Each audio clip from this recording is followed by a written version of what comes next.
Alors, j'ai intégré l'ISFOGEP en septembre 2021 en alternance au sein d'EVA à Limoges. C'est un bureau d'études archéologiques. J'étais sur un poste plus de RH généraliste où je m'occupais de la formation des salariés, de l'intégration, du suivi des alternants et des stagiaires et de plusieurs autres missions de RH généraliste. Pour plusieurs raisons, j'ai décidé en cours de M2 de changer d'entreprise. Donc c'est ainsi que j'ai intégré Legrand pour les 8 derniers mois du M2, où j'ai occupé un poste à l'inverse d'expertise, donc en tant qu'analyste rémunération et avantages sociaux en alternance. Et j'y suis toujours, donc à l'issue de mon master que j'ai obtenu en septembre 2023, j'ai eu la chance d'intégrer l'entreprise en tant qu'analyste rémunération et avantages sociaux toujours, poste qui me correspond parfaitement, qui répond à mon côté très rigoureux et à mon côté très sociable et qui répond à mon besoin de contact.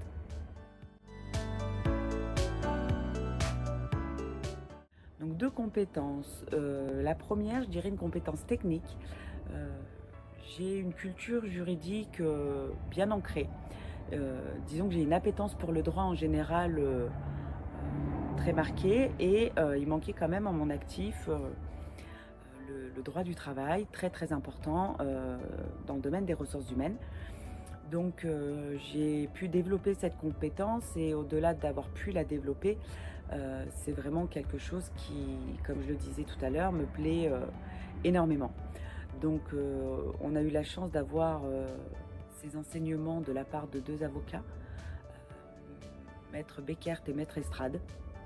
Donc j'en profite pour leur faire un petit clin d'œil.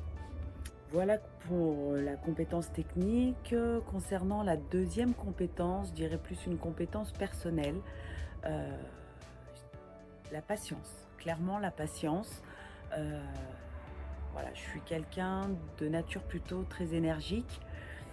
Et ce fut compliqué pour moi au départ de rester assise toute une journée, bien qu'on dispose de pause. Voilà, de retrouver les bancs de l'école, même si c'est une formation très professionnalisante. Heureusement que l'alternance est là pour alterner cours et entreprise. Je dirais voilà, ça m'a permis de développer la patience. Clairement, droit et patience. Alors, on a eu plusieurs projets, mais si je devais en choisir un, je dirais l'ISFOGame.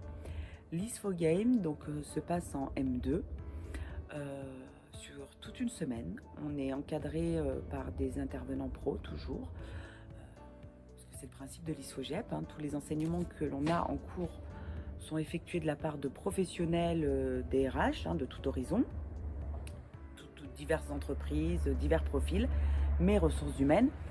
Contrairement à l'ESSEC, bon, je fais une petite parenthèse, à l'ESSEC où quand on y est, on a la chance d'avoir affaire à des chercheurs, des professeurs chercheurs en ressources humaines, et à l'ISFOGEP, donc des intervenants professionnels, c'est très complémentaire. Donc encadré d'intervenants, c'est une semaine de mise en situation, je dirais. Donc il y avait les mises en situation dans le cadre des NAO, négociations annuelles obligatoires, mise en situation de gestion des emplois et des parcours professionnels, et également mise en situation inspirée d'un cas réel. On devait effectuer une plaidoirie par rapport à un litige qu'il y a eu entre un employeur et un salarié, donc inspiré d'un cas réel, qui est passé au prud'homme. Et donc j'étais côté entreprise, employeur, et donc on a dû plaider avec l'un de mes camarades puisqu'on travaillait en groupe. Ça m'a particulièrement plu. C'était intense, c'était dense, c'était riche, mais voilà, c'était très très très très très très passionnant, même si très fatigant. Alors, je vais être très honnête, j'ai pas participé à beaucoup d'événements, à l'ISFOGEP, voilà. Et comme je vous le disais, il s'agit d'une reconversion professionnelle, donc j'ai une vie de famille qui fait que je n'ai pas pu, comme une vraie vie d'étudiante, assister à tous les événements. J'ai assisté à quelques-uns néanmoins et celui qui m'a le plus plu, je dirais, c'est le gala de fin d'année. Donc, ceux qui m'ont le plus plu, puisqu'il y a eu 2 galas, fin de M1 et fin de M2. Voilà pour les 4 questions auxquelles j'espère avoir répondu.